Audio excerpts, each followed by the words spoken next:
Hey guys, sama kayo sa akin guys, punta tayo ng Baguio, no?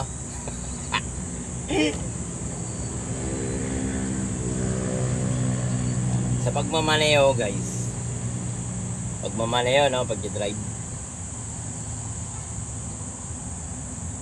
Ganon din sa buhay ng tao, no? Based on my experience, no?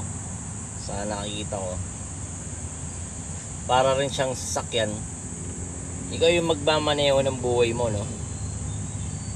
Kung ano yung gusto mong puntahan, kung saan mo gusto pumunta. Kung gusto mong kumaliwa o kumanan, diretso, di ba? Ganun yun sa buhay ng tao, no? Ikaw ang magmamaneho sa sarili mong buhay. Yun, syempre, kung barumbado ka magmaneho, maaari kang mabangga, masugatan. Yan, sasakyan, masusugatan yung sasakyan mo, masisira. Ganon din yung katawan natin, no?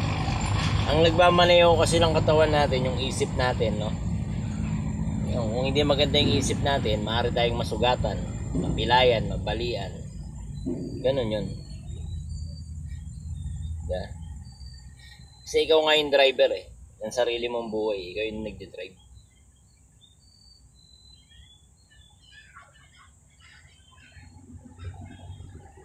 Walang ibang nagpapatakbo sa'yo kundi ikaw, sarili mo.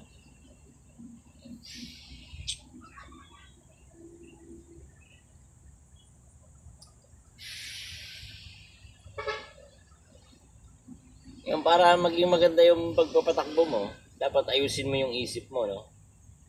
Ayusin mo yung kaisipan mo. Dapat nasa kondisyon palagi yung isip mo. Kasi ikaw nga yung driver.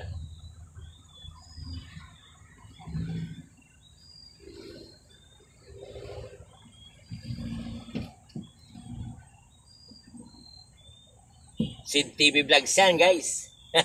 Okay.